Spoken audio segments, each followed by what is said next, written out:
We're going to get started again with our next speaker. So please, everybody, have a seat. Before we get started, if everybody could quiet down a little, thank you. Awesome. Okay, we have an announcement. This is Karen Brighton. Hi everyone, my name is Karen Brighton and I run a company called Karen Brighton Events. I'm a vegan event planner and I produce a number of vegan events throughout the year, mostly in the East Bay. And I just wanted to let you know about my upcoming project, which is called Berkeley Vegan Earth Day. It's on Sunday, April 22nd on the UC Berkeley campus, just about 4 blocks away from here. It's going to be a full day event of speakers, workshops, films. Hope is going to be there. Lauren will be there, Dr. McDougall, Dr. Clapper, all sorts of people. And we're currently running a 2-for-1 special until March 5th. And the reason why we're doing that is because we're trying to encourage people to bring their non-vegan friends to the event. So I really hope, thank you. I really hope you will take advantage of that. Tickets are only $15. So again, it's only available until March 5th. And I have some flyers if anybody wants them. And the website is berkeleyveganearthday.com. Thank you. All right, please attend that. Sounds like a great event. Okay, so our next speaker, Lauren Ornelas, she is the founder and director of Food Empowerment Project. It's a nonprofit seeking to create a more just world by helping consumers recognize the power of their food choices. She's been active in the animal rights movement since 1987 and has done numerous factory farming investigations. She ran Viva USA and with the help of other activists got Trader Joe's to stop selling duck meat. Lauren is the Silicon Valley's Toxics Coalition campaign director as well, and we are so glad she's here today to talk about food justice, eating with a conscience. Please help me welcome Lauren Ornelas.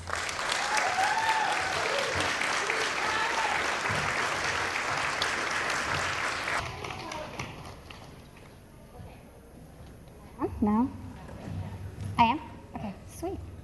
Okay, well, thanks to everybody who helped put this conference together, UPC, BOA, and In Defense of Animals.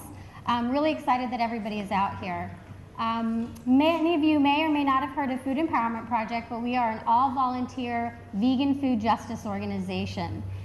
We hope to not always be all-volunteer, but that's what we are right now, and thanks to many of our volunteers who are in the audience. So I have to tell our handy to advance the slide. Okay, that one's... Sorry, technical difficulties. All right, well, I'll just talk about us. So basically what we try and do, I've been vegan for about 25 years now, and in doing this work, I've realized that, you know, justice for me, and for many of us who support Food Empowerment Project, we see this as not just about veganism and animal rights. We see this as about how all of our food choices can make an impact, especially on those communities and people around the world that are most vulnerable. Thanks. One of the areas that we look at is the treatment of farm workers. And the reason why we look at the farm workers is because of, regardless of what type of diet that you eat, whether it be a vegan diet or if you consume animals, everybody gets their food, fruits and vegetables, from the same place. And that's on the backs and the lives and the sweat of the farm workers. Farm workers in the United States are not paid minimum wage. Go ahead and advance it again. They're not paid minimum wage. Many children are working in the fields. Children as young as 5 years old have been found working in the blueberry fields in Michigan. This is outrageous. Here in the state of California, there was a law and there was a bill introduced to allow farm workers to be paid overtime. So almost everybody gets paid overtime through their jobs. And when this bill came up for Schwarzenegger, who was the governor at that time, to sign into law, he vetoed it. He vetoed it, why? For the exact same reasons that we always hear about the exploitation of animals. It's not good for business. The ironic thing about that vetoing is it's not as if the crops in California are going to go to another state. The crops stay here. And our responsibility to those farm workers should always stay in the minds of us as consumers. Farm workers are exposed to agricultural chemicals that cause reproductive problems for them and are also why many of them have different forms of cancer. As Food Empowerment Project, we see that everybody has a responsibility to this. Vegans just as much. Our whole diet is based on the work of farm workers. Unfortunately, here in California as well, we have what are called labor camps. If anybody's familiar with Grapes of Wrath, maybe you remember the good old labor camps of the day. Those still exist here in California. And those are paid by taxpayers in California. Now, I don't really care about, if my tax money is going to help people, personally, I don't have a problem with it. What I have a problem with is the fact that our tax money is going to pay for those houses so that the farmers don't have to pay these workers a living wage. That is outrageous. We are basically saying that corporate welfare is okay as long as it's the expense of the farmers don't have to pay these workers a living wage. These farm workers don't get paid enough to where they can actually, so only 12% of them actually live in these labor camps in California. Where do the rest of them live? Well, a lot of them live with each other, but there's also a lot who live along our rivers, who live in our forests, and that's because they aren't paid a living wage in this state. That is food that everybody relies on, and yet they can't get paid enough money to even have a roof over their head. Many of them are what are considered, according to most standards in the United States, they're considered slaves. We're talking about farm workers in the Imaloki area in Florida, where they're actually chained in 18-wheelers unless they're working. And then they're put back into those 18-wheelers and they're chained back up again. Now that was actually a suit that was filed, and the judge at the time said, this is slavery. This is slavery. In modern day, that's what's happening here. These incidents are just far too common. In 2010, there were workers from Thailand, same thing, brought over from Thailand, promised good work, but as soon as they landed, like many workers from overseas or even in Latin America, they have their passports taken away from them as soon as they enter the country. So we feel very strongly that those of us who consume these products, just like we do for animals, we have to use our voices and speak out against these injustices every chance that we can. And I'll go into, at the end, like the things that you can do. And I have to tell you, it's not that easy with this issue, but there are things we can do. And I don't mean to imply that although Food Empowerment Project, as a vegan organization, we pretty much focus on production of fruits and vegetables. We feel it's a little bit hypocritical to talk about factory farm workers or slaughterhouse workers, because at the end of the day, we do want them out of jobs. But it's not, so we can't really advocate for them, but I do want to let you know that it's not as if the animal agriculture industry is any different. What we have here is this is an example of the types of sheds, these kind of like houses that a lot of workers from Chile and Peru are brought to. They're dropped off. These are for cattle and sheep ranchers. They're dropped off. They live in this place, and they only have food and water when the owners, quote unquote, of these cattle and sheep farms actually go to feed them and bring them water and bring them food.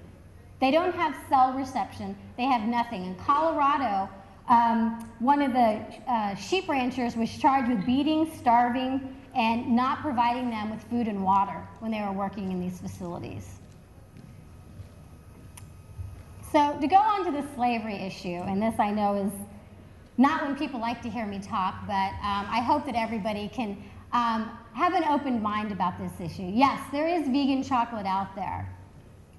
But it's not cruelty-free chocolate just because it's vegan chocolate. 75% of the world's cocoa comes from the Ivory Coast in Ghana, where you have 1.8 million children working in straight out slave conditions, none of which you get paid for the chocolate industry. Many of these children are from poor areas in Burkina Faso and Mali, where when their parents go to these markets, to buy food or whatever they're doing in these markets, people actually steal the children and take them down to places like Ghana and the Ivory Coast. This is where we're getting our chocolate from. Now, it is true that in these very poor countries, sometimes the parents have the children go and work. on the basis that they think the children are going to get paid. They're not getting paid. What instead happens to these children, and mind you, I'm saying children, but this includes up to like 17-year-olds who are locked in at night. If they try to leave, if they try to escape, they're beaten or they're killed. Give the next slide. This is a quote from one who escaped. And this is actually from a BBC, I guess it was a short documentary they did in 2000. And this is what got me on my path. Again, as a vegan since I was in high school, I realized that this is exactly the same thing an animal would say to me, would say to everybody who eats them. What's not added on is he said, "You're eating my suffering." It's no different. Why should we, vegans especially, not understand and relate to the fact that this is an injustice that we should all be doing something about? And that we can't be calling chocolate that's vegan cruelty-free. It's got to be slave-free to be cruelty-free chocolate. What happens to these children and others who work in these fields is they're little kids like 5 and 7 years old carrying big machetes where they have to cut the cacao pods out of the trees. Many of them have scars, bloody scars all over their legs and on their bodies from the work. None of them have ever tasted chocolate. They don't understand what it's all about. They have to carry these heavy pods of the cacao pods. 2 of them sometimes, if they don't move fast enough, they're beaten. This is about food justice. This is about eating consciously and being aware of what it is that we're putting into our bodies and who it is that's putting there, who's getting it there. So what Food Empowerment Project has done is we have created a list. Ooh, that's pretty blurry. And you all can read it, I'm sure. Luckily, it's on our website as well, and we have brochures on our table. And we actually have chocolates for sale, too. But basically, what we've done is this. We have contacted different chocolate manufacturers. And again, as a vegan organization, that means that every single company has to make a vegan product. We're not going to be looking into products that are not vegan because we're a vegan group. So what we've done is we've contacted the different companies to find out where you're getting your cacao from. And if they're getting it from anywhere in West Africa, it does not make our list. And I'm sorry to say that if it has fair trade on it, it does not make our list if it comes from West Africa. Unfortunately, in the country of Ghana, at one of the fair trade farms there, on several occasions, they have found children working. Just like in the United States, it is against the law for children to be working when they should be in school. And to the credit of the fair trade group, they did absolutely pull those children out and put them into school, but the problem is still there if you're still finding child labor in fair trade fields. So at this point in time, we will not recommend chocolate at all, fair trade or not, that comes from West Africa. So we have a list of the chocolates that we recommend, but we also have a list of the chocolates that we can't recommend and why. We tell you why we can't recommend these chocolates. And again, I apologize that it's hard to read for some reason. But we won't recommend companies who won't disclose to us where their chocolate comes from. You know, when you have campaigns being run right now against Apple and you've had campaigns against Nike in the past on transparency, why is it any different for where the cacao comes from in chocolate? And why number 1 on our list is a company like Cliff Bar, based here in Berkeley? How dare they make their reputation on how sustainable and conscious they are, and yet not disclose to their consumers where they're getting their cacao from. Mind you, we're not asking them, tell me the name of your farm. We're not asking for proprietary information. We're simply asking, what country are you getting it from? And they won't tell us, and they won't tell you either. What we also have on our list is the companies who did not respond to us. Now, if you could read that list, you would notice that a lot of these companies are vegan companies. We encourage you to contact all of these companies that you like and that you buy from and ask them why they are not responding to us or why they're not being transparent. Vegan companies, it's shameful, in my opinion, that they didn't even bother responding. They understand, as they should, the cruelty suffered upon animals. But we feel that just as much as animal rights activists talk about human rights, animal rights, it's got to be more than just lip service. There has to be living up to this type of philosophy. So we really encourage you to contact these companies, especially Cliff Bars. Did I mention Cliff Bars? Really, especially mention Cliff Bars. Go ahead and go to the next one. So, how many here have y'all seen Quincy before? I know I show Quincy to everybody. Yeah, I'm in love with this duck. He lives in upstate New York at Woodstock Sanctuary, and he's probably fully feathered now, but I am attached to him as a baby. And the only reason why I have this up is just to remind y'all that we are a vegan organization. You've already heard Karen and James speak about all the reasons why one should be vegan. But a very core aspect of our work is 100% veganism. We are a food justice organization, and food justice to us includes all sentient beings.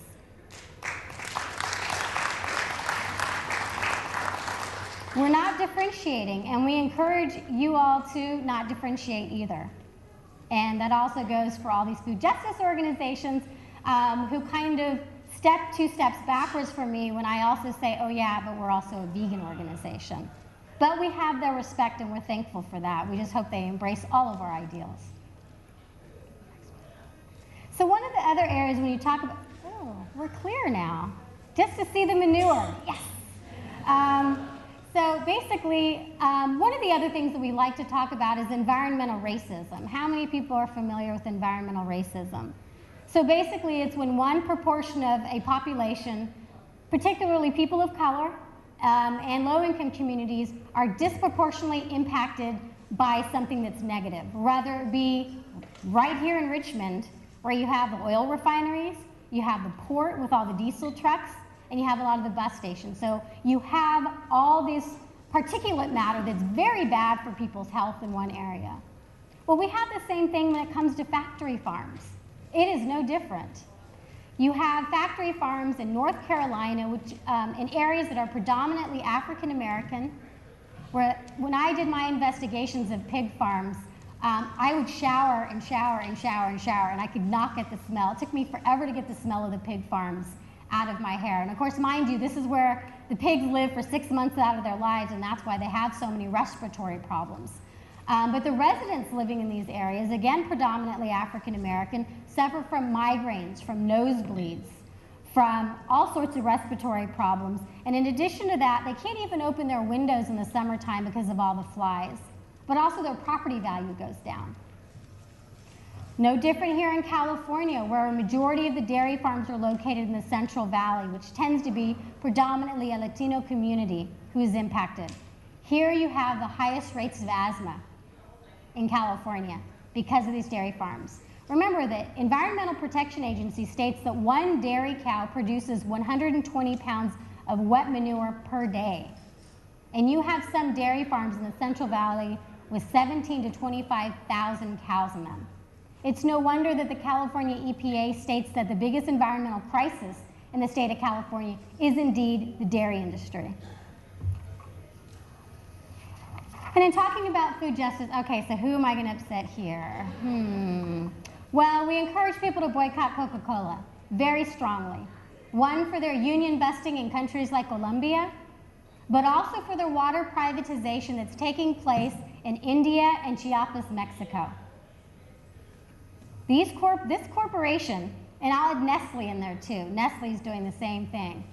These corporations are responsible for what's happening, responsible for people having to pay more for water that should be a right than they are paying for a soda. So we really encourage people to boycott these companies. I'm doing okay on time. Wait, where's my timer? Oh, you're my timer too. Thank you. Okay, go ahead and go to the next one. Now that I made you look. So the next area that I'm going to talk a bit about is, has anybody here heard food deserts before? I know there's some controversy using the term food deserts, but I'm just going to use it for the sake of ease right now. But food deserts are areas where you have more liquor stores. Again, the definition is also questionable, but we define it as areas where you have more liquor stores than you have grocery stores, where you have more fast food than you do any other type of food in the area. And Food Empowerment Project has been working in this area quite a bit. And one of the reasons why is because of areas like this. I spoke at Thurgood Marshall High School in San Francisco and Bayview Hunters Point, which is one of the poorest areas in San Francisco. And They're eating veggie burgers, by the way. We brought them vegan food to try. The one kid who kept on saying, these are interesting, went back and got 2 more. So I was like, I think we're beyond interesting now. But when I asked the question, how many of you have diabetes or have family members who have diabetes? Pretty much everybody. Go ahead, everybody in here raise your hand too. Diabetes, fair number. Every student raised their hand. And the reason why, in the Senate in California actually did a study on this, the majority of communities who are the highest impacted by obesity and diabetes are the Latino and African American communities, overwhelmingly, and the Native Americans as well. So we decided, so I moved to Santa Clara County, and the great group from Santa Clara County is here, in case y'all want to know. And started to see, you know, I was just reading about food deserts, and I wondered, you know, here I am in the Silicon Valley, I just moved there, the home of Apple, the home of HP, the home of Google, where all I've ever heard is this dripping wealth. And then I started to hear more and more also about how this area used to be covered with orchards. And there was fruit everywhere, and the canning industry was so big there because there was so much fruit. So I decided, let's see what things are like here. I'm gonna go ahead. When we decided to survey over 200 locations in Santa Clara County on access to healthy foods, and what we included in that survey, and I would have brought in a picture of it, but you really wouldn't have been able to see that one. Fresh fruits, fresh vegetables, canned and frozen. But we also surveyed on access to meat alternatives and dairy alternatives, again, because we're a vegan group, and the other reason I'll talk about later. But we also asked other questions such as, you know, how late is your grocery store open? Do they sell liquor? Do they sell wine? What is it that they sell? And again, all volunteers did over 200 locations, and some of you are here, so thank you for helping us with that. And what we found was not surprising, right? We knew what we were going to find. We knew that those higher income areas were going to have more access than the lower income communities. What we didn't know was that what was going to happen is that these communities were also going to pretty much have 0 access to organic. That these communities were going to pretty much, they were going to have like 14 times more access to frozen fruits and vegetables in the higher income areas than in the lower income areas. They were going to have more access by leaps and bounds in terms of the access to the food. When we surveyed these communities, we also found that a lot of the canned food was rusted, dented, expired. You know, finding a canned item that expired, that takes some time, but we found loads of them. And we also found that a lot of the places who were doing their best to have fruit maybe at the counter, they would maybe have like a little basket and some bananas in it, and we would ask the price, how much for the banana? It would always depend on who it was that asked the question, not based on actual prices.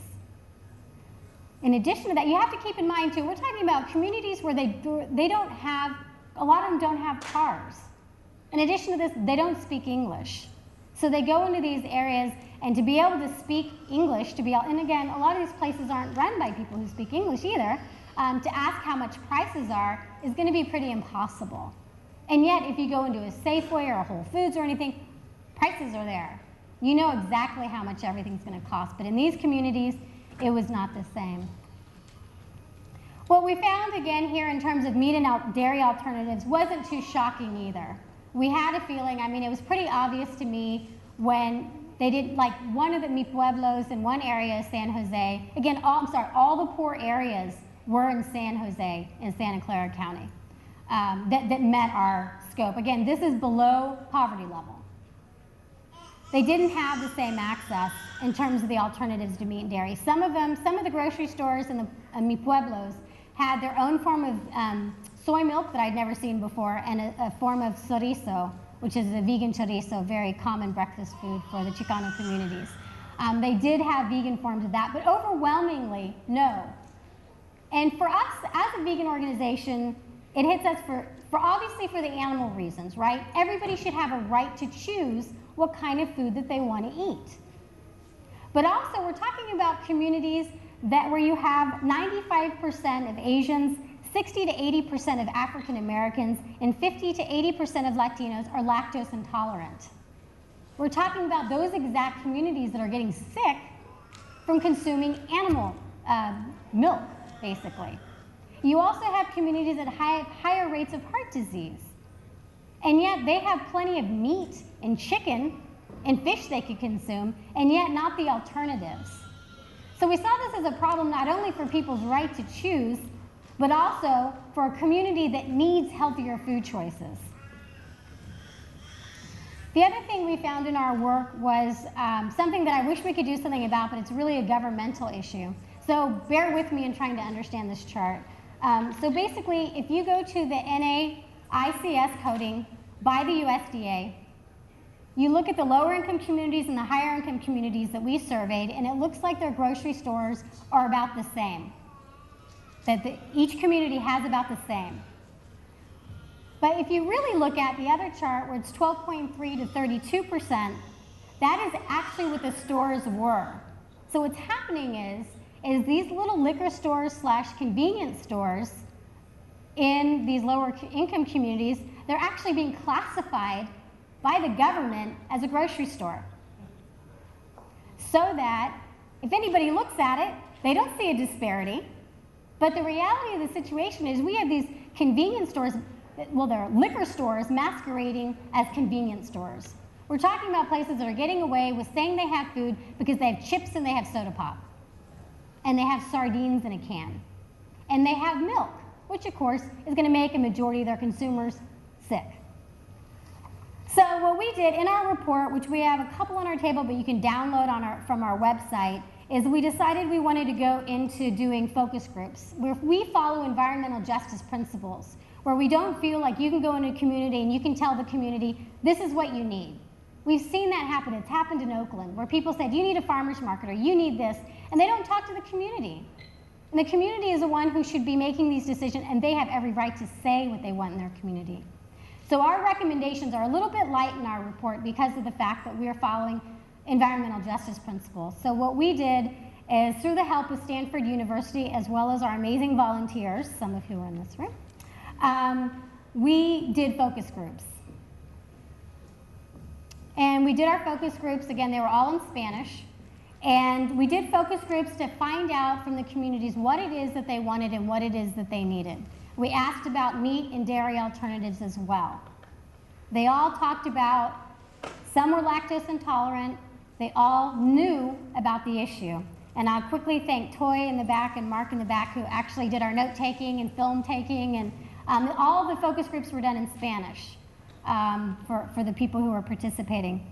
And actually Flacos, who's going to be providing the meal here today, did the meals for us as well. So all the participants got free vegan food, and we paid them $50 for their time as well.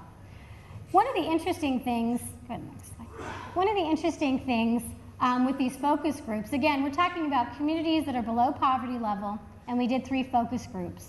And every single focus group, somebody knew what vegan was. 2 of the focus groups, the people had children that were vegan. And what did they want to know? How do I cook? Any parent of a vegan says, what do I cook for my kid? And that's what they wanted to know. They were very, very interested. They want Antonio from Flacos to come and teach them how to cook vegan Mexican food. They were eating up the information. They wanted to know more about it. They were even talking about different types of foods they make with fruits and vegetables, because they're actually, some of them are going through nutrition classes themselves to where they're learning that it's not very good to eat meat and dairy products. So they wanted more information about vegan foods. They were talking about different mango tacos that they make and things like that, different things they're experimenting with as well. And this is a community, again, that's overlooked at by many. And the facilitator for the group even said to me she was surprised how much the dairy and the veganism came up in the facilitation, because she's fluent in Spanish and was able to conduct them all. And I said, it's because nobody ever asked. Those people working on food justice, are they asking these questions? Because again, as James was saying, it's like vegans over here and the environment and justice issues are over here, and that's not how it should be. So by asking the questions, we're finding out this stuff. And again, our work is not done in Santa Clara County, and we hope to be doing this work with any of your help, but also in other parts of the country. So, oops, you know what, and you're gonna have to advance each one, sorry. So the first thing that we say, and the things you can do about eating with a purpose, and being conscious of the foods that you eat. And if you want to have a positive impact on the world, the easiest thing, honestly, that I can tell you to do is go vegan. And that is, when we get to number 2, you'll see that I'm 100% right. So number 2. So in terms of the produce workers and the farm workers, am I going to tell you, okay, don't eat fruits and vegetables? I can't tell you to do that, first of all, because I just told you to go vegan. Second of all, I want you to be healthy. But it's not that easy. I can't just say stop eating fruits and vegetables. It's just not that easy, and I wish that it was for the farm workers, but it's not.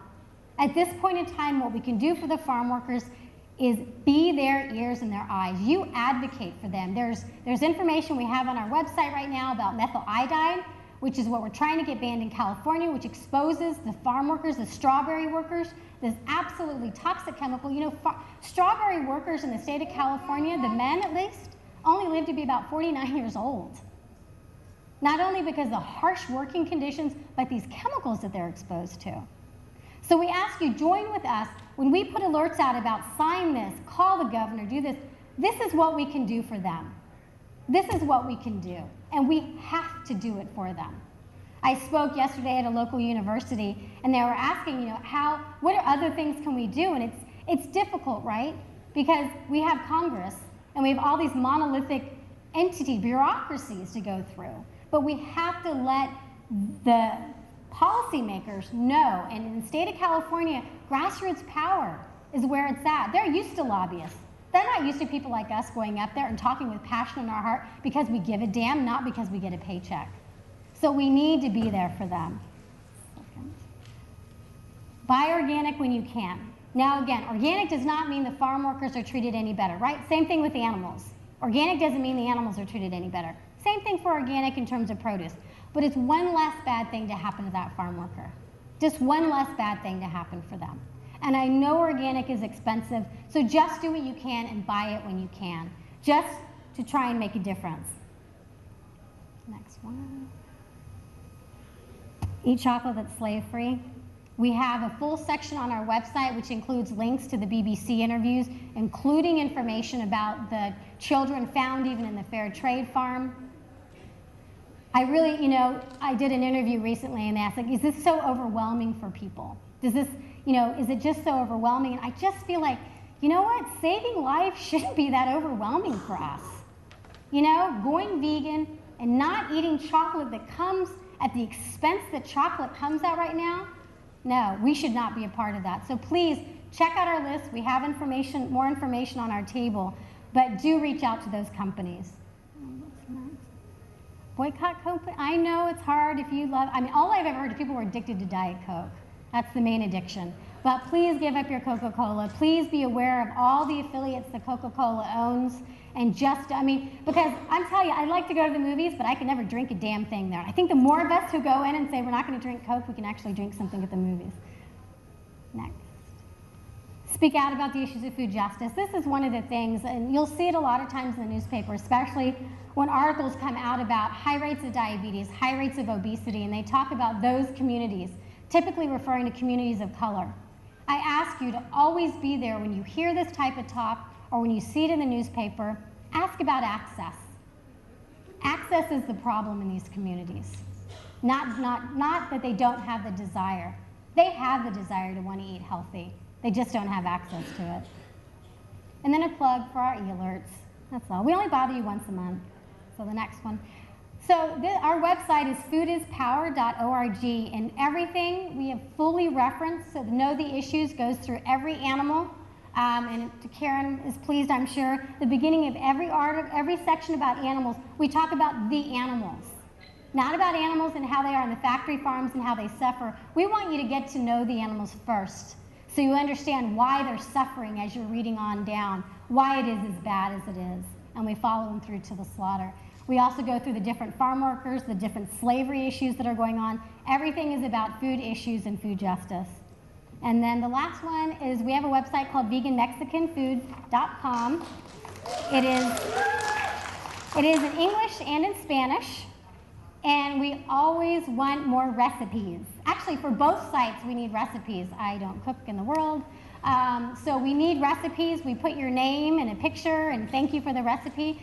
So, and again, you know, try these recipes, and I think the most thing I want to say is just that everybody should remember that if you're here, you care about food issues in one way or another. And eating is something that people do 2-3 times a day.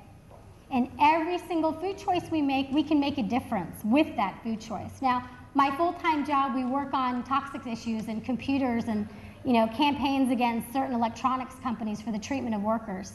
And I hate to say it, but I don't have a lot of choices in my laptop and in my cell phone. But I do with my food. I do with my food because I can pretty much see most of the time, most of the grocery stores will tell me where I'm buying from. I can read a label to know if my product has animal ingredients or not. And that we have to be the ones to use our power, our voices, our dollars, our everything that we have in our being to make a vote for justice and against the injustices that take place in this world. And with food, it's so much easier. Thank you.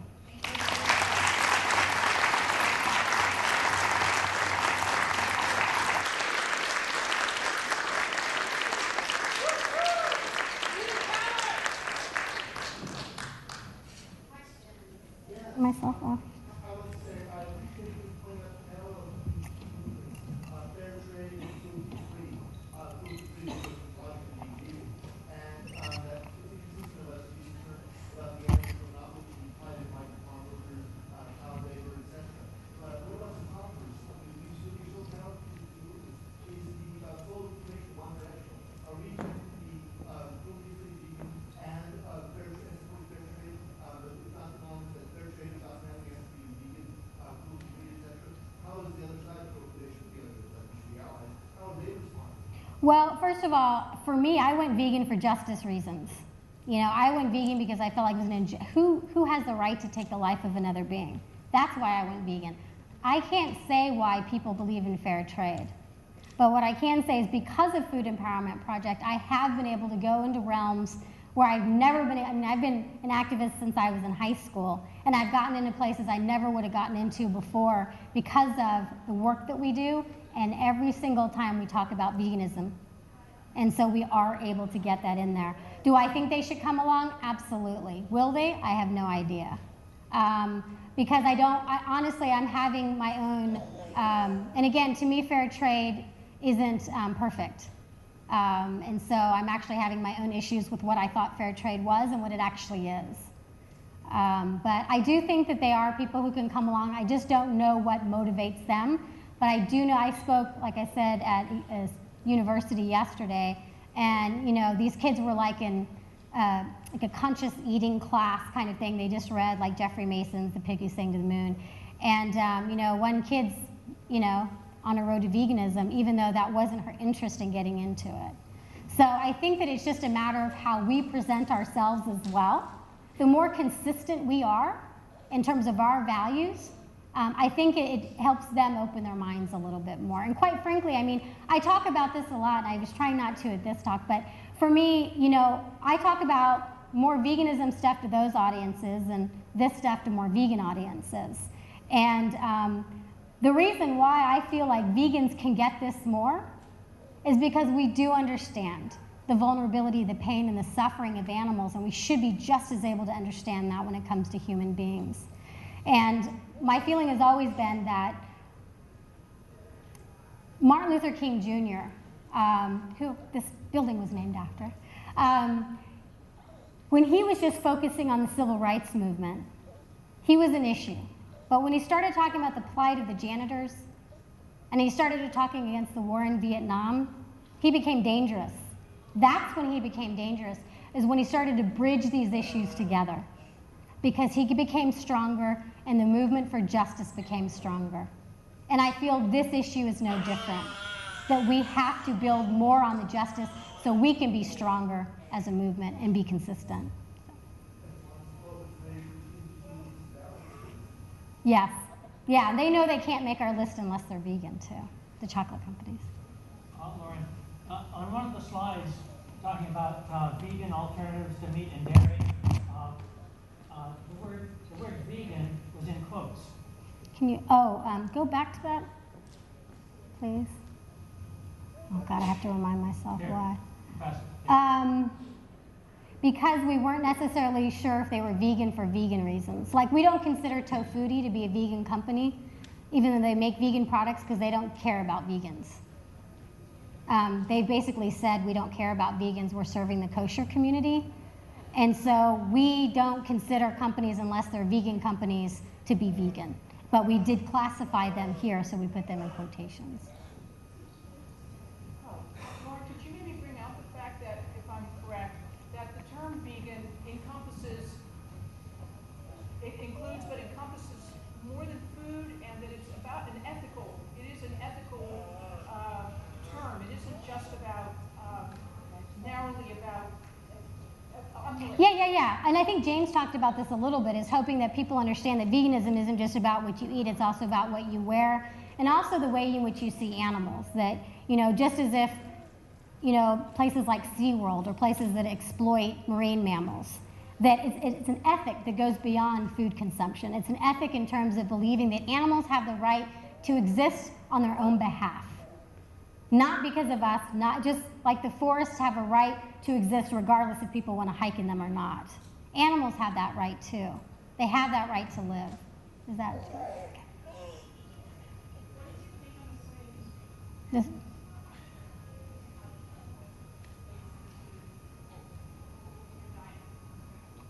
Do you mean health-wise or politically?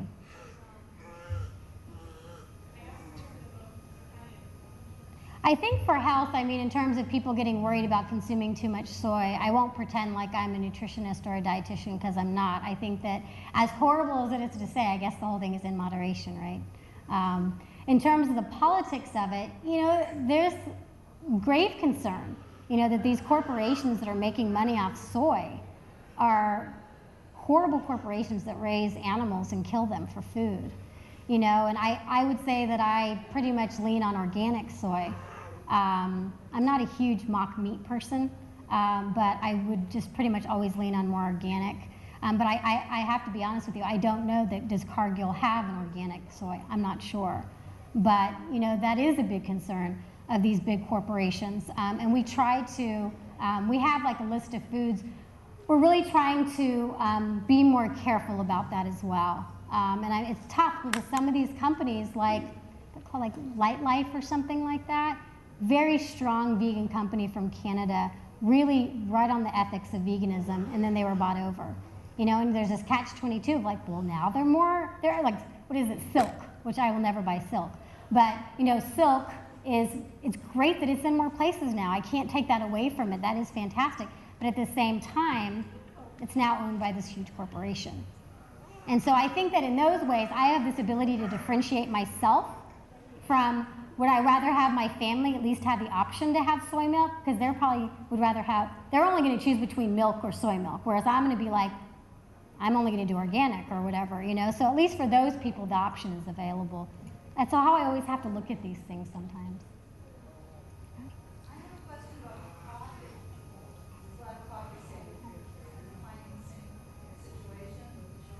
No, not with the coffee industry, but what I'm finding out, and again, this, how we talk about all these different labeling standards for like humanely raised and certified humane and all this stuff. The fair trade world is not as easy to understand either. It's actually frightening. In fact, you had the U.S. fair trade split from the international fair trade recently, and it's been a nightmare. But the fair trade label, my understanding, and I'm just learning this, so I'm not going to pretend to be an expert, was actually created for the coffee industry. That's how it all got started. And so the mechanism in place for coffee is a lot better than it has been for chocolate. So I'm not saying it's perfect, and I'm not saying the coffee industry is perfect. I would probably lean on buying fair trade than not. But it's not as bad as the cacao industry at this point, where you have huge plantations. Let me get this. Is it on the same line, Ronnie? Oh, God. Well, my reading on palm oil, and this is something we're slightly looking into, my research on palm oil pretty much has been a lot of it's used for the biofuel industry. I'm not saying that food companies don't use it, but a lot of it's being for the biofuel industry. So I'm kind of weighing that one right now, that I don't know how to handle it.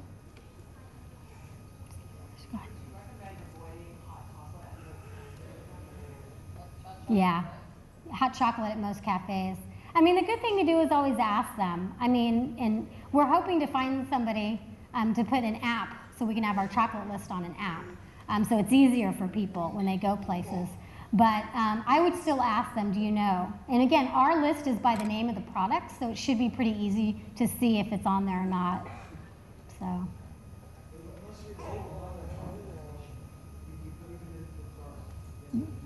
Yeah, I think places like Herbivore have and Millennium have vegan hot chocolate. I just don't know about the chocolate being slave-free or not.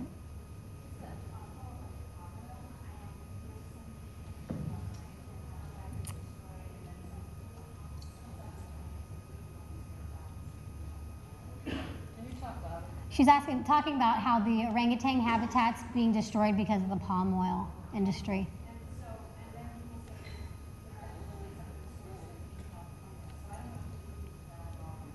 We haven't yet, and like I said, it's because so much of what I've been reading, at least it's coming across my desk. Actually, I don't even have a desk. My laptop is that it's being used for biofuel. And I don't know, I mean, I'm not saying that it isn't also being used for, isn't being for food consumption, but thus far, a lot of what I'm reading is it is for that industry in Africa and in other places. So something that I'm not prepared to really say much on because I just don't know at this time. I'm sorry.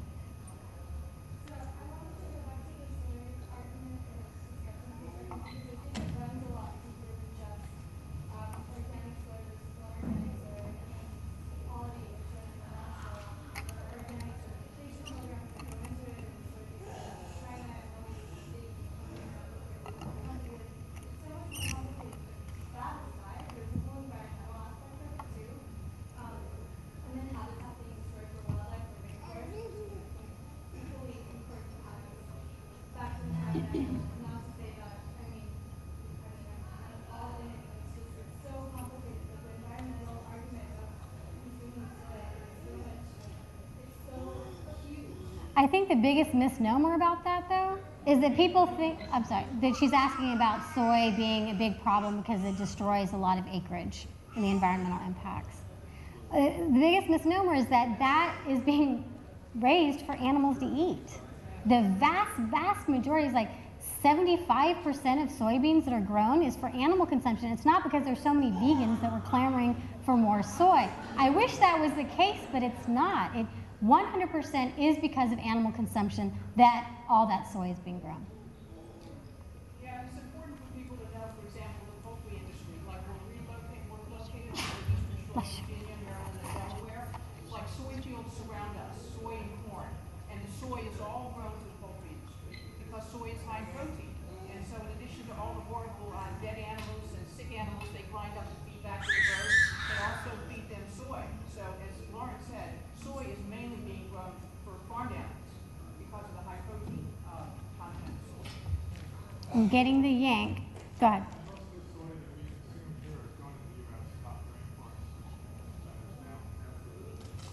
We don't do soy issues, but I'm glad y'all all know about soy so well. Okay, I guess I'm good. Any more questions on our work?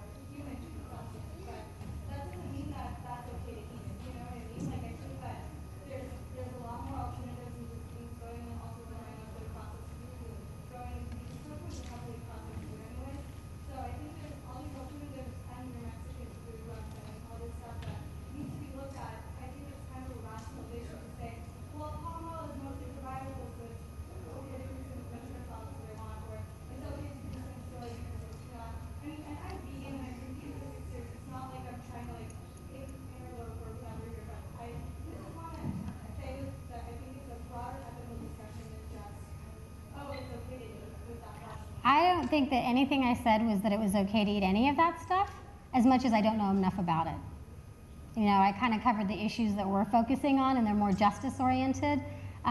We do have a component that's environmental, but there are groups working for the orangutans. There aren't many groups working for the children in Africa. Right, thanks.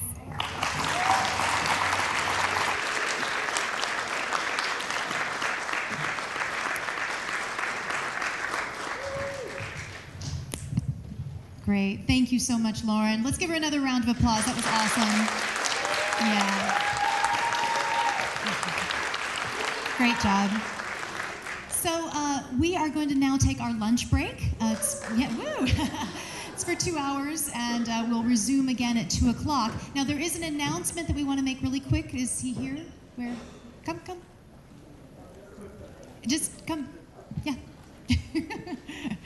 All right, and we'll just end with him. So, 2-hour break. Please come back at 2. We are having lunch. Flacos is going to be catering. It's a vegan Mexican restaurant. They're making 150 tamales for us. So they'll be coming up and over at the food table very soon. Thank you. Thank you. Yes, I was asked to make an announcement. Sunday, March 18th, at 12:15, the San Francisco Vegetarian Society will be holding its annual vegan meet-out luncheon.